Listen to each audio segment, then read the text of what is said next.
ওই যে বরিশালের আল্লাহর একজন বান্দা, একমাত্র একটা সন্তান, আল্লাহর বান্দির সন্তান, মাত্র 2 বছরের সন্তান, স্বামী মারা গেছে। ওই সন্তানটা নিয়ে মা এবার দুঃখের সাগরে ভাসতেছে। এরকম সন্তান আমাদের সমাজে আছে না নাই? আমাদের সমাজে এরকম মা, দুঃখিনী মা আছে না নাই? জোরে বলেন, আছে না নাই? সন্তান গর্ভে আছে, কিন্তু সন্তান গর্ভে থাকার পর এবার দেখা যায় দুঃখিনী মা দুনিয়াতে বাবা চলে গেছে। এরকম বাবা আছে না নাই? কথা জুড়ে বলেন, আছে না নাই? আমার ভাইয়ারাম, এবার মা এবার নিজে নিজে ধারণা করে, হায় রে হায়, এবার আমি যদি অন্য জায়গায় বিয়া আমি বসিয়া যাই, আমার সন্তানটার কে কি হবে? কারণ আমার সন্তানের বাবা যদি দুনিয়ায় থাকতো, বাবার আদর তো বাবার আদর, বাবার আদরের মতো সাসায় আদর করে না। কথা জুড়ে বলেন ঠিক কিনা? মুসলমান ভাই, দুঃখিনী মা সন্তানটাকে এরকম হাতের মধ্যে নিয়ে সন্তানের চেহারা দিকে তাকায় আর বারবার বলে, আরে বাবা, আমি একমাত্র তোর জন্যে আমি অন্য পুরুষ গ্রহণ করব না। আজকে তুই আমার সব কিছু, আমার জীবন যৌবন সব তোর জন্য আমি সপে দিয়ে দিলাম। একমাত্র তুই আমার সন্তান, আমি অন্য কারো কাছে বিবাহ বসবো না, সব আমি তোর দেখাশোনা করবো। সুবহানাল্লাহ। মা বিবাহ করে বসে নাই। সন্তানটার বয়স যখন 5 বছর হয়েছে, ওই সন্তানটাকে দুঃখিনী মা এবার হাই স্কুলে, প্রাইমারি স্কুলে দিয়েছে। সন্তানটার জেহেন ভালো ছিল, সন্তানের জেহেন পরিষ্কার ছিল। ওই সন্তানটা 1 2 3 4 5 পড়িয়া এবার হাই স্কুলে গেল। হাই স্কুলে যাওয়ার পর সন্তানটা মেধা তালিকায় একেবারে 1 নম্বরে। সুবহানাল্লাহ। হইতে না মাদ্রাসা থেকে কুছ বললেন, গরিবের বাচ্চা একেবারে যে নেহাত গরিবের সন্তান, সে রুল নাম্বার 1 নাম্বার। আছে না নাই? কত জোরে হয় না? আর লাখপতি বলেন, কোটিপতি বলেন, সুখী সংসার বলেন, তার ছেলে দেবেন বস বসা নিয়ে আর শক্তি নেই। আছে না নাই? কত জোরে বলেন, আছে না নাই? মুসলমান ভাই, ওই মা এবার সন্তানটাকে যখন হাই স্কুলে ভর্তি করে দিল, 10-এর পরীক্ষা দিবে, স্যার বলেছে সন্তান এবার সামনে তোমার ফাইনাল পরীক্ষা, এবার ফিস দিতে হবে 1200, 1250 অথবা 1500 টাকা। আল্লাহর বান্দা জোর সন্তান এবার স্যারকে বলে, ও স্যার, আমার মনে হয় আমি পরীক্ষা দিতে পারবো না, আমার মনে হয় আমার টাকা পয়সা নাই। এর একমাত্র মাধ্যম হলো ওই দুনিয়াতে যিনি আমার টাকা দিতেন, আমার বাবা। আমার দুনিয়াতে বাবা নাই, বলেন না কে আমাকে এবার টাকা দেবে? আমার দুঃখিনী মা অন্যের বাড়িতে কাম করে করে আমাকে পড়ালেখা করায়, আমাকে খাওয়ায়, আমাকে শার্ট দেয় কিনিয়া, প্যান্ট দেয় কিনিয়া, আমাকে জুতা দেয় কিনিয়া। এরকম দুঃখিনী মা আমাদের এলাকায় আছে না নাই?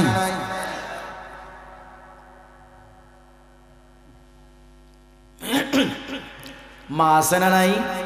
কত জোরে বলেন। মুসলমান ভাই, ওই দুঃখিনী সন্তান বলেন, ও স্যার, আমার মনে হয় আমি আর পরীক্ষা দিতে পারবো না, আমার দ্বারা সম্ভব না। স্যার বলতেছে, সন্তান, আমার ক্লাসে তুমি প্রতিদিন হাজির, আমি নিজের চোখে দেখলাম। ক্লাস 6-এ বলেন, 7-এ বলেন, 8-এ বলেন, 9-এ বলেন, সব পরীক্ষায় সব ক্লাসে তুমি ফার্স্ট ক্লাসে উত্তীর্ণ হয়ে যাও। সুবহানাল্লাহ। কাজেইরা সন্তান শোনো, টেনশন করা দরকার নাই। আমি স্যার তোমার ভর্তি পরীক্ষার ফাইনাল পরীক্ষার ফিস আমি নিজের পক্ষ থেকে দেব, তারপরেও তুমি পরীক্ষা দিতে হবে। সুবহানাল্লাহ। সন্তানটা ভালো করে খেয়াল করবেন। সন্তানটা পরীক্ষায় দিল, পরীক্ষা দিয়া এবার সন্তানটা ঢাকা চলে গেছে, অনেক বড় অফিসার হয়ে গেছে সন্তান, অনেক বড় অফিসার। মুসলমান ভাই, ওই দুঃখিনী মা গ্রামের বাড়িতে রয়ে গেছে। দুঃখিনী মা গ্রামের বাড়িতে একা একা, ওই সন্তানটা যখন ঢাকার মধ্যে থাকে, মার কোনো খবর নাই। দুঃখিনী মা কোনো খবর নেই। ওই মা এখানে খাইতেছে কিনা, পিনতেছে কিনা, মার ওষুধ লাগবো কিনা, মার কাপড় চোপড় লাগবো কিনা। সন্তানটা এবার মাকে একেবারে ভুলিয়া গেছে, অন্য একটা মেয়ের পাল্লায় পড়িয়া।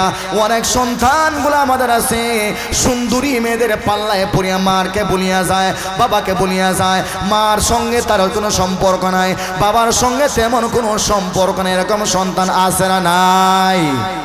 ওই সন্তান এবার মার কোনো খবর নেয় না, বাবার কোনো খোঁজ খবর নাই, কারো সঙ্গে কোনো দেখা নাই। ওই দিকে দুঃখিনী মা এবার অসহায় হয়ে গেছে। এবার মা শেষ পর্যন্ত ভিক্ষার তুলে হাতে নিয়ে ঘুরাইতেছে। নাউজুবিল্লাহ, ভিক্ষার তুলে হাতে নিয়েছে। অথচ ওই সন্তানটা অনেক বড় অফিসার, অনেক বড় অফিসার, অনেক বড় অফিসার সন্তানটা। ওই দুঃখিনী মা কি করবে, আবার তার তো কোনো উপার্জনের মাধ্যম নাই। শেষ পর্যন্ত দুঃখিনী মা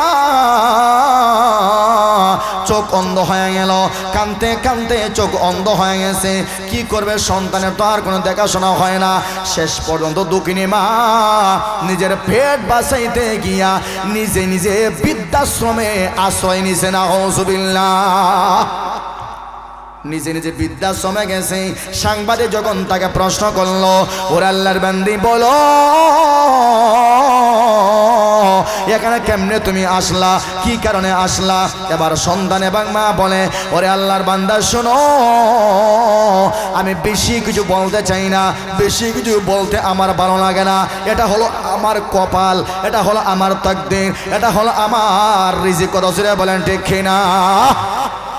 আল্লাহর বান্দি বলে, আমি আমার সন্তানটাকে আমার জীবন যৌবন সব বিসর্জন দিয়া সন্তানটাকে মানুষের মতো আমি মানুষ বানাইলাম। অথচ ওই সন্তানটাই আজকে সুন্দরী বিবি পাইয়া আমি খবর নিলাম, আমি মাকে সে বলে গেছে। এখন আমার দেখাশোনা কে করবে? আমার তো একজন দেখাশোনা করার দায়িত্ব দরকার। অন্ধকার করে একা একা যদি মরে যায়, আমার লাশটাকে দাফন করবে, আমাকে কে দৌত করবে? এজন্য আল্লাহর বান্দা শোনো, জীবনের শেষ মুহূর্তে আমি বৃদ্ধাশ্রমের শরণাপন্ন হইলাম। নাউজুবিল্লাহ। এ মুসলমান ভাই, বিশ্বাস করবেন কিনা আমার জানা নাই, আমাদের বাংলাদেশে একটা ভালো চ্যানেল আছে, বৈশাখী টিভি আছে না নাই? বৈশাখী চ্যানেল আন্তর্জাতিক মিডিয়া। এই তো গতকালকে আমি নিউজটা দেখলাম, আমি আমার মোবাইলের মধ্যে একটা কোট করে রাখলাম।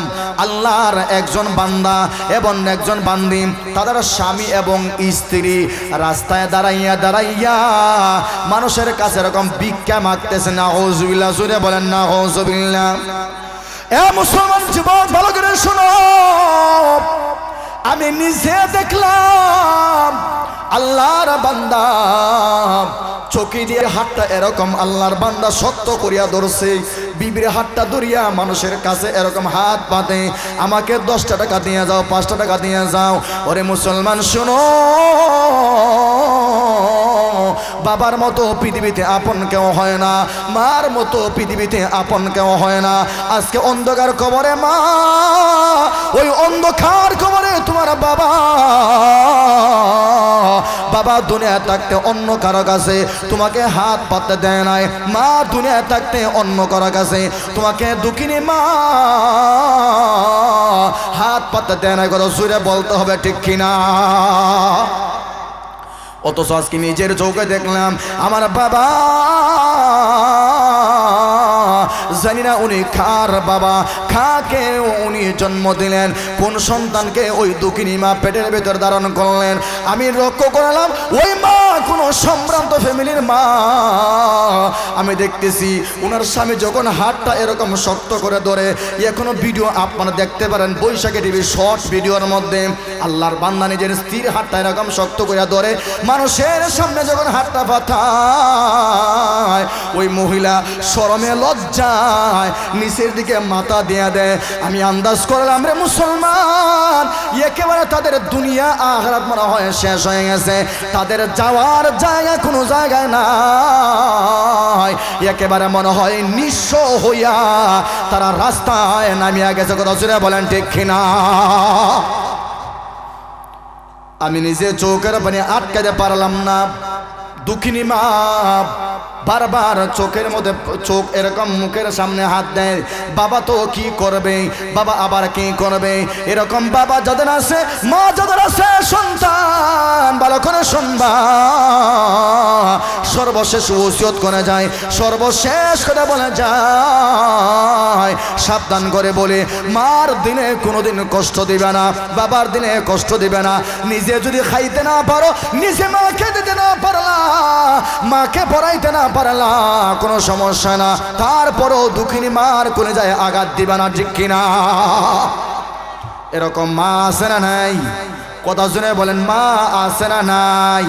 কার কার মা দুনিয়া থেকে চলে গেছেন? একবার হাতটা তুলেন। কার কার মা দুনিয়া থেকে চলে গেছেন? আমরা দোয়া করি আল্লাহ যেন আমাদের মার কবরকে জান্নাতের বাগান বানায়। জোরে বলেন আমিন। আমিনের আওয়াজ এত আসতে এখানে, একটু জোরে বলেন, জবান খুলে পড়েন আমিন। আর একটু জোরে বলেন আমিন। আর একটু জোরে বলেন আমিন। এখানে যত ভাইয়েরা আছেন মেহেরবানি করে দিলটা নরম করবেন। আমি আপনাদের কাছে হাত পাতলাম, যদি মার ভালোবাসা দিলে থাকে, বাবার ভালোবাসা সামান্য পরিমাণ যদি দিলের ভিতরে থাকে, বাবার প্রতি যদি সামান্য মহব্বত তোমার দিলে থাকে, মার প্রতি যদি সামান্য মহব্বত দিলের ভিতরে তোমার থাকে, একজন আল্লাহর বান্দা হাতটা তুলেন যে আল্লাহর ঘর মসজিদে আমি আগামী বছর 5,000 টাকা দিন